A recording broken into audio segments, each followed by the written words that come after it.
Hi all, Dr. Clark here again, and for Gen Bio, today we're going to talk about population ecology.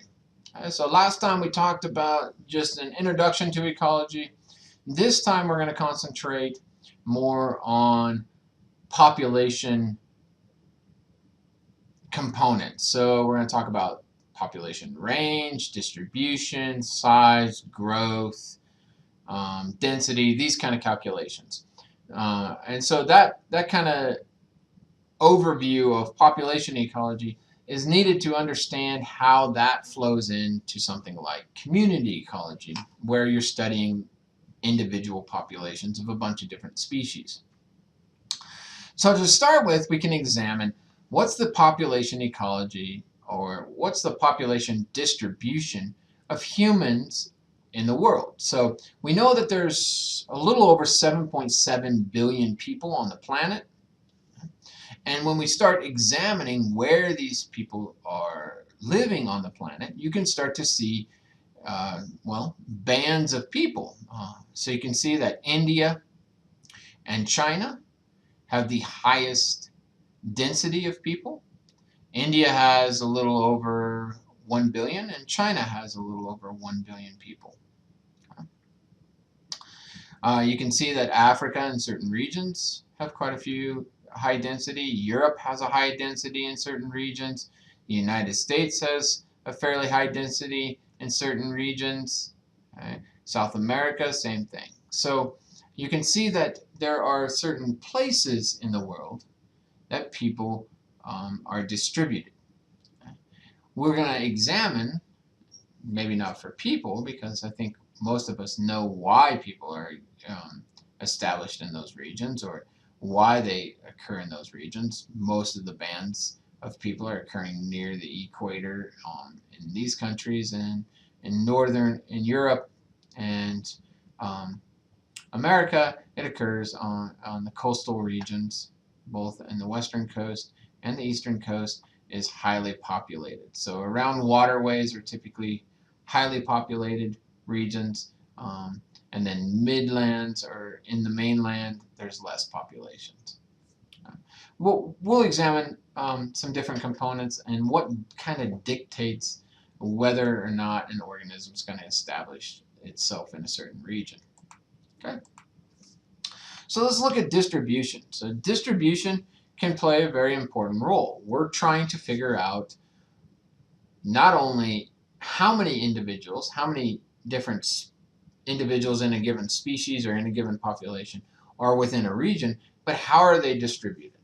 Okay? Are they distributed around some key sources of energy, or key, maybe we're looking at an animal, is it associated with one type of plant, and that's where it gets its distribution? If we're looking at a plant, is it distributed based on just a single soil type, or is it distributed based on some water? Okay? And so that kind of gives us the ability to classify the population and its distribution. So if a population is randomly spaced, so you examine it and there's really no order to where you find the individuals, they're just all over the place. So they typically wouldn't interact strongly with each other. Remember, this is going back to ecology. We're talking about how species or how populations interact with other populations, or with their environment. So it all kind of ties together. They could be uniformly spaced. And so you might examine a region and say, okay, well, there's about 4 feet between this plant and this plant, and then 4 feet from that plant to that plant. Well, in situations like that, where there's uniform spacing, majority of the time, it's for competition for a given resource. If it's plants, it's either going to be competition for, typically moisture is a big one, so especially in desert, arid environments. So if you're familiar with, say, Utah and Wyoming and those regions, and you go out and you look at the plant community, the sagebrush or the creosote bushes or the different plants within those regions, often you'll see this 2-foot, 3-foot spacing in between all the plants. And it'll look like, is perfect spacing for you to walk in between all the plants. So they're uniformly spaced. It's not because things made trails between those plants. It's because of the competition between plants and in arid environments and the water that's available. Okay, so you might have a sagebrush over here and a sagebrush over here. Okay. Their roots, which you're not seeing, go underground, and their roots are competing for water. And so the roots are, in many cases, touching each other underneath. They're very close, and they might even be more than touching each other. They might be intertwined. Okay? But they're competing. Both plants are competing for water. Let's say a seed lands in between those two plants. Now that seed has to compete with this plant and this plant for water. And majority of the time, there's not enough for that seed to establish itself. And that's why you get a uniform spacing around arid environments with water. You can have the same uniform spacing occur in regions that have lots of water but very little sunlight. Okay? So you got a canopy like the redwood forests or the tropical forests in Washington and Oregon, the rainforest region. I shouldn't say tropical, the rainforest regions of Oregon and Washington, and you have lots of canopy cover. Trees cover the whole area and very little sunlight comes through. Tree falls down and allows sunlight to come through. Now you got even more competition for that little bit of sunlight. The species that can get established and grow fastest will get established in that sunspot, grow, and it'll outcompete everyone else. Right? And so you'll have a certain uniform distribution of the trees, right, because that's based on the canopy, how much coverage they have and how much sunlight they can absorb, okay, from the canopy. And the last distribution type is clumped. Right? And clumped is often going to be found in different regions that you might have a resource that is not abundant. Right? So maybe in arid environments, you have a resource like water that's not abundant. So anywhere there's water resources, you might have a clumped species, species that need that water source in order to survive.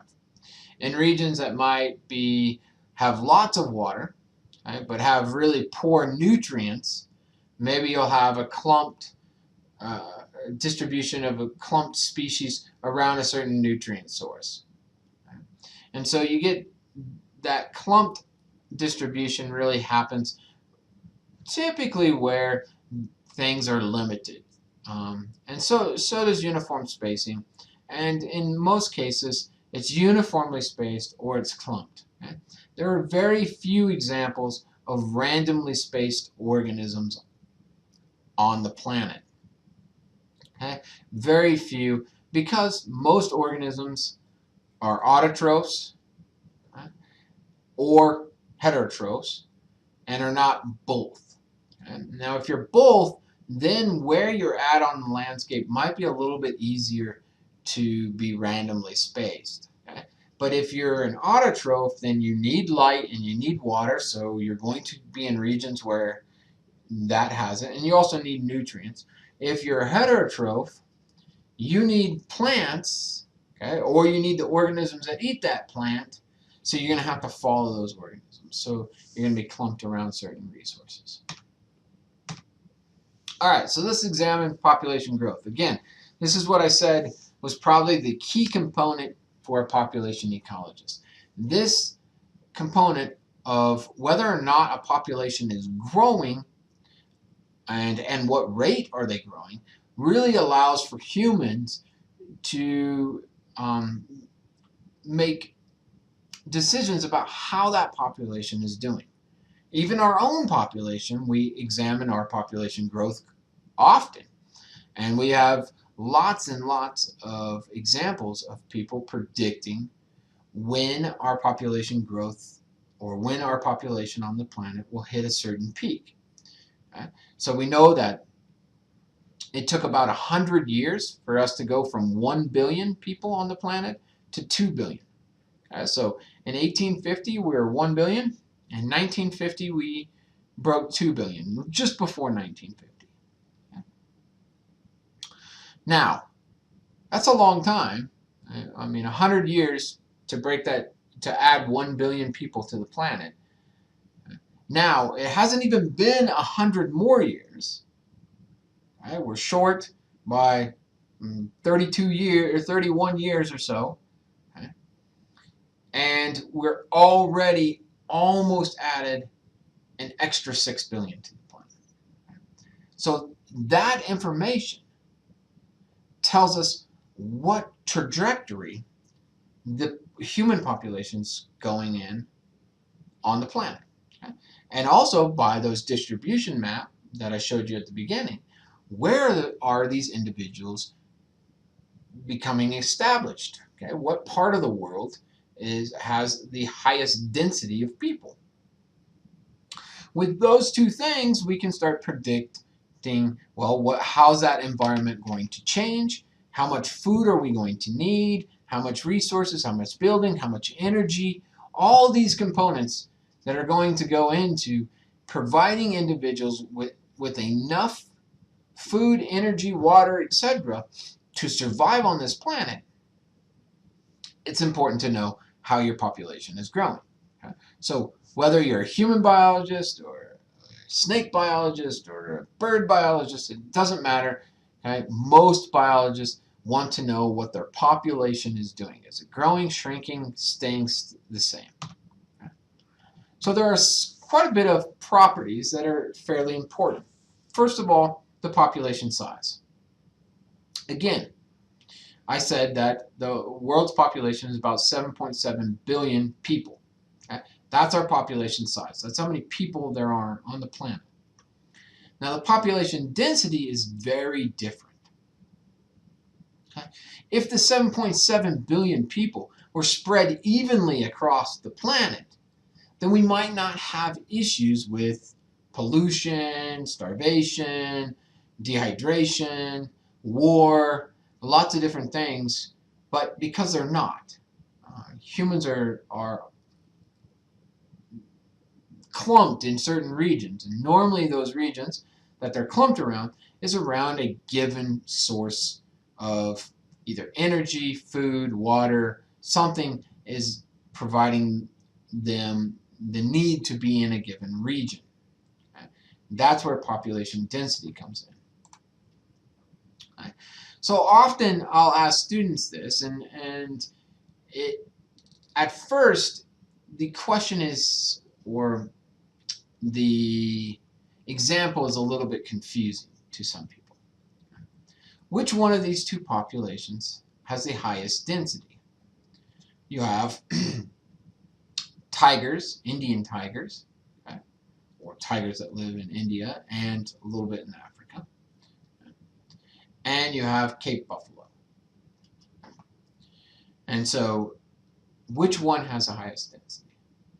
And if you're looking at it and you're saying, well, this is a trick question, it's not really a trick question. They have the same density. Okay? Because tigers are found in a very minuscule, small area. Okay? And all the tigers, okay, at least this subspecies, are found in the exact same forested habitat in the exact same region. Okay? And it's a very small area that you can find these tigers in. Okay?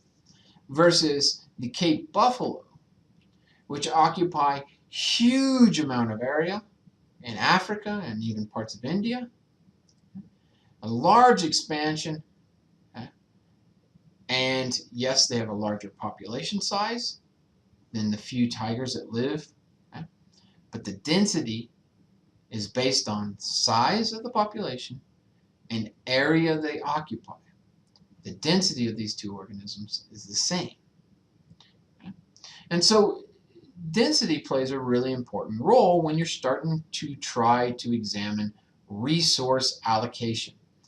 How much resources is needed for a certain species or certain population or certain group?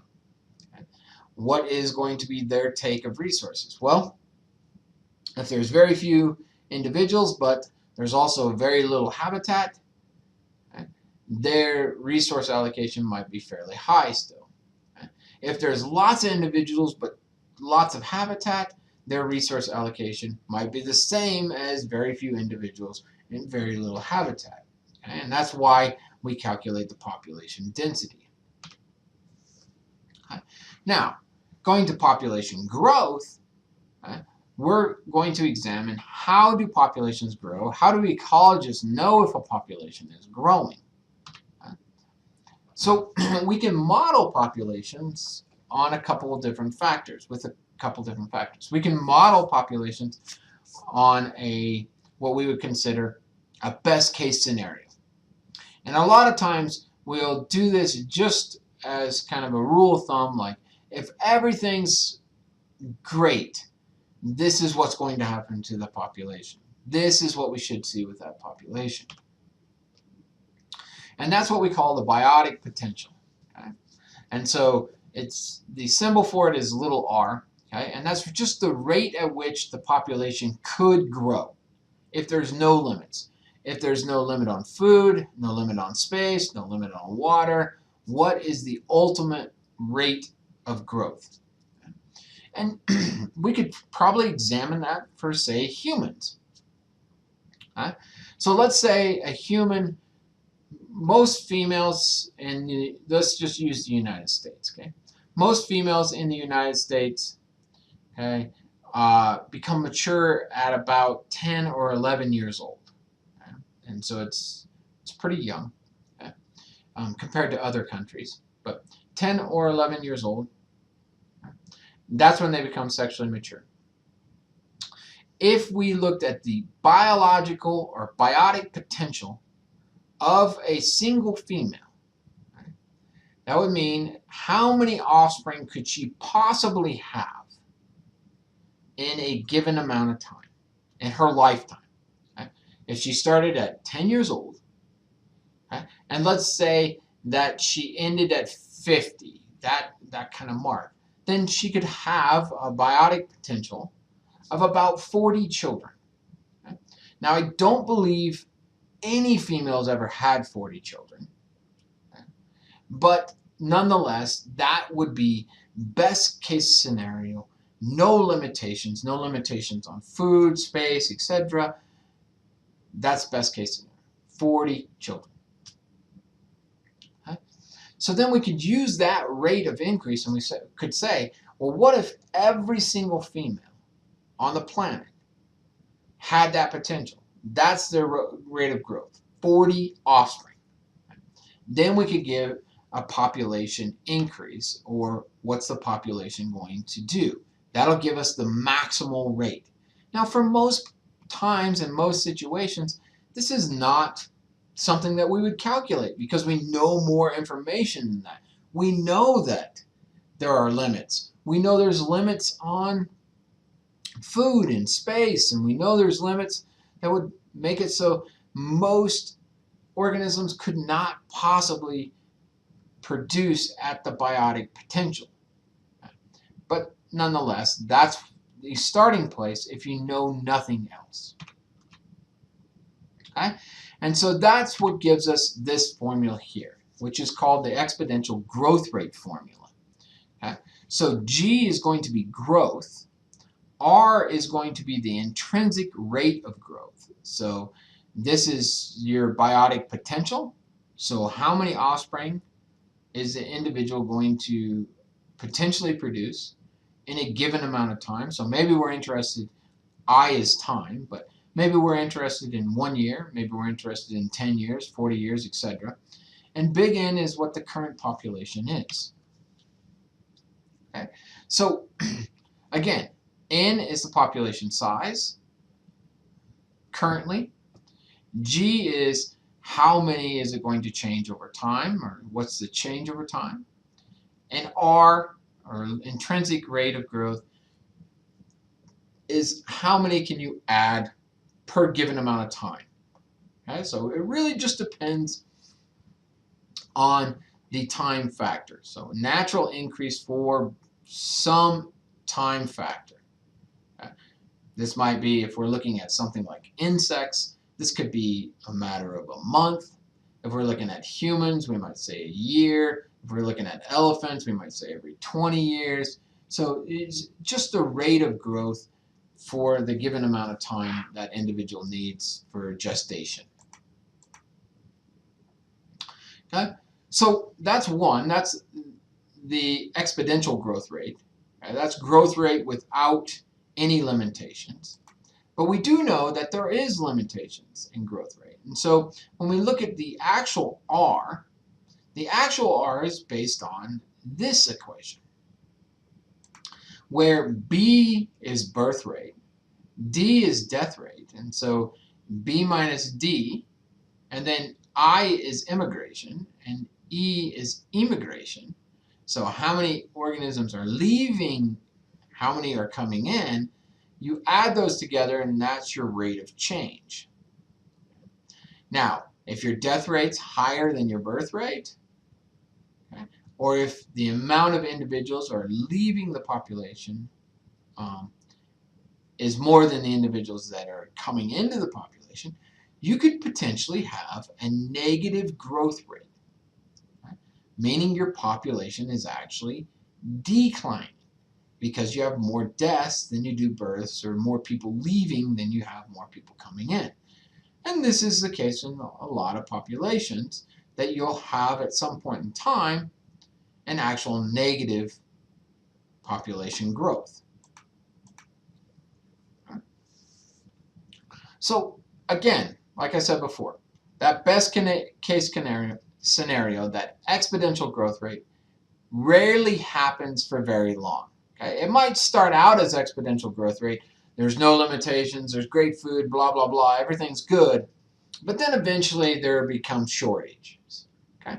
So every exponential growth rate, and I'll show you some figures in a second, every exponential growth rate will eventually turn in to an intrinsic growth rate, or turn into a growth rate which has a carrying capacity. Okay? Carrying capacity, or K, is the maximum number of individuals that a given region can support. Okay?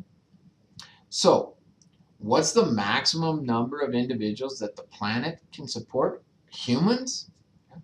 Well, there are different estimates of this. There have been quite a few different estimates. But the ones that have the most support, based on the ecological aspects of them, is 9 billion. Okay. That was put forth about 20 years ago, okay, when the prediction was that we'd hit 7 billion in year 2010, and we did. Okay. But 9 billion was put forth as carrying capacity, and then there's another estimate of about 12 billion. Okay. Either way, if we continue at the same growth rate, more likely than not, in your lifetime, you'll definitely see 9 billion. Okay. But in some of your lifetimes, you might even see 12 billion. So you might see the human population on this planet reach the carrying capacity. What happens when a population reaches the carrying capacity? Most of the time, the population has an extreme decline. Okay? So they'll overshoot the carrying capacity, they'll go over the carrying capacity, how much a given environment can support, and then they'll either not have enough food, they won't have enough water, they won't have enough habitat to survive, and they'll crash. So the logistic growth curve is based on that carrying capacity. So it's like the exponential growth curve, except for now we have to take into account K. We have to take into account the maximum amount of population that can occupy a given region. So your new equation looks like this. The R is based on that equation of birth minus death, immigration minus immigration. N is still your population size. K is how many individuals you can have. Okay, and using this equation, we should be able to figure out what a new growth curve is, or the logistic growth curve would look like. Okay? And just a couple components. As your population gets close to K, then your rate of growth decreases or slows down. Okay? And if K and N are equal, okay, then the rate of growth is 0. And if N is bigger than K, then the rate of growth will become negative. So here you can see what I'm talking about when I talk about these curves. So the first one, where it was just G is equal to R times N, or intrinsic R times N, that's an exponential growth model. Okay? Population increases, and just keep increasing. Okay? But like I said before, eventually there will be limitations on this population, and it will have to reach a carrying capacity. So the exponential growth model, that J curve, will eventually become an S curve, or become a logistic growth model, because a K will have to be met some point in time. Okay? So the two curves are pretty much identical, except for the logistic growth curve has a carrying capacity, exponential growth curve doesn't. Okay? But eventually exponential growth curves will always shift into a logistic growth curve. Okay? So here you can see just some natural ways. Okay? So fur seals were killed for their coats a lot in the early 1900s. These seals were easy targets because they didn't react to humans in kind of a negative way. They didn't run from humans. They would just sit there. Humans could get off the boat, club the seal, take the seal, take its fur, and we really knocked the population of fur seals down. Okay? There's only about 1,000 individuals left. Okay? And then a moratorium came in effect in about 1915, 1916. Populations, you couldn't take fur seals any longer. Okay? So hunting of fur seals was banned. And you start to see that these populations start to increase quite a bit. And so they increase via a J curve, exponential growth curve, until they start to reach that carrying capacity. They overshoot the carrying capacity a little bit, and you see these declines. Okay? So the population overshot, decline, overshot, overshot, decline, overshot, decline, decline. Okay? And so you get this sigmoidal, or a growth curve with a carrying capacity established. Okay? And so this often occurs as you increase populations, you increase different things. You increase different components that will create a carrying capacity. That could be competition. It could be that there's less food resources, less habitat, less water. Something's going on. And so that will cause more individuals to leave or more individuals to die. Right? And you'll eventually reach this kind of stabilizing period where, yeah, you might jump over the carrying capacity quite a few times, but then you start to just bounce around that K, the population does, and it sits at that K. Now that K can change. Let's say we have let's say the limiting resource here is water, and then we have a really rainy couple years. That K could bounce up to maybe 11. Okay? And so then your new K is up here, and so your population can adjust to that. Let's say you have a massive drought for a few years. That K could bounce down to 7. And your new K is down here, and your population will have to decline to fit that K. Whatever the limiting resource is, okay, That's where K is set up. Could be food, water, space, could be a lot of things. Disease, lots of things that can drive that kind of K and where it's found.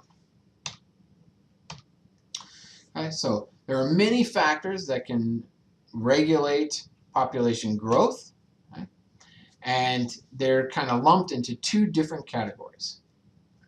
Ones that we call density independent effects or density independent factors. And this is really based on, it makes no difference how many individuals are in a given region. Okay? That does not dictate whether or not a certain event is going to happen. So things like tropical storms, okay? Things like volcanoes, tornadoes, okay? Maybe tornadoes, that's an iffy one, earthquakes, these kind of things. These are not dictated by how many individuals are on a given landscape. Okay? So because New Orleans gets hit by hurricanes, it's not because there are a bunch of people there. Okay? And it's not because it's known as the second Sin City. Okay? It's because that region has always been hit with hurricanes. Now, the severity of the hurricane, that might increase due to temperature effects, okay? And we've also seen a little bit with tornadoes, okay? So density independent effects, it's not causing the geological event. So it's not causing a volcano to erupt or a tornado to form most of the time, earthquakes, etc. Okay? But it could intensify it. And that's what we think is probably going on with tornadoes for sure. Is tornadoes occur in regions where you have this flux of temperature, right? And so you got a temperature difference between the landscape and between like the ground level and the air, and you can get cyclones forming. Okay? And so when that occurs, okay, that temperature effect might be human induced because we put a lot of concrete down, a lot of asphalt and things like that, and that warms up faster, and it could cause a little bit of tornado. So that might have a density dependent effect. Okay? But some things that we definitely know are density dependent are things like disease, starvation, dehydration, competition for resources, a lot of wars. Okay? These kind of things are density dependent. Okay? As you increase the amount of individuals in a given region, you have less food resources. You have more pollution. Okay? You have more competition. And it's not just humans that we're talking about. You can do this with animals too. Okay? If you raise chickens, throw in 5 chickens in a pen, now times it by 20. So now, throw in 100 chickens, and you're going to see that the resources and the competition and the battles and the fights and things, that increases because the density is increasing. So the competition for food, space, etc. increases as the population size increases. Okay? We've seen this in lots of different examples. For example, we can take things like chipping sparrows, and we can see that if there's very few breeding females in a population, okay, they'll often produce more eggs, and their eggs will survive. So the number of young that survive per female is somewhere around the 4 mark when there's only about 10 breeding females in a given region. We increase that to about 70 breeding females, okay, about 7 times the number of breeding females. And now you're down to 1, maybe even less than 1 offspring per female. And that's because there's competition for everything. Food, water, okay, space, nesting habitat, etc. Okay? There's also this fact that with more birds in a given region, more nests, etc., you attract more predators. And so this is a good example of density dependent effects. Okay? If populations are low, that ability to reproduce could be higher. You could produce more offspring. If populations are really high, you produce less offspring, right, due to competition or some effect. Okay? There are other things that can influence population density. Okay? And so, again, humans play a really important role in dictating the sigmoidal curve of different populations, especially populations that we're interested in harvesting. Okay, so wild populations that we're interested in harvesting, mainly we have been able to maximize the productivity because we know something about the population. So we know that they have a sigmoidal curve, we know that they have a carrying capacity. And when a population reaches the carrying capacity, their growth rate is actually not very high. So if we can keep a population below their carrying capacity and at the highest growth rate possible, then it will replace itself if we're taking from it. Okay? So fisheries industries have been doing this for a long period of time. Okay? And it's called the maximum sustainable yield. So you're taking the maximum number of individuals out of the population to maintain the highest growth rate of the population. Okay, so it'll make sense when I go through the graph here. Okay, so here you can see that sigmoidal growth curve. Okay? And you can see that there's a carrying capacity. And this could be for lobster, cod, it doesn't matter, salmon, whatever. It can be for other wild organisms that we collect that are not aquatic, but mainly oceanic organisms are the wild ones that we're collecting or taking. Okay? And we know that half of the carrying capacity, if you take the K and you divide it in half, that's the rate of growth where growth rate is highest. It's at its maximum. So what commercial fisheries and whatnot have figured out that if you keep the population size right here, then the population is growing at its maximum potential every single year. And then you can collect material. So you can collect how much did it grow. So maybe it grew to about here. You can take the individuals that it grew in excess of the maximum. You can take that off, okay, and bring it back to the maximum. And if you keep doing that over and over and over and over again, that population is stable. It's growing at its maximum. Okay? It's never reaching its carrying capacity. And humans can exploit or consume the excess produced, okay, of that organism. Okay, so with that, we're going to switch a little bit more, and we're going to start talking about demography. So we're going to talk about another population component, but this is going to lead directly into community ecology, okay, and the components of community ecology. Okay, so next time, population demography.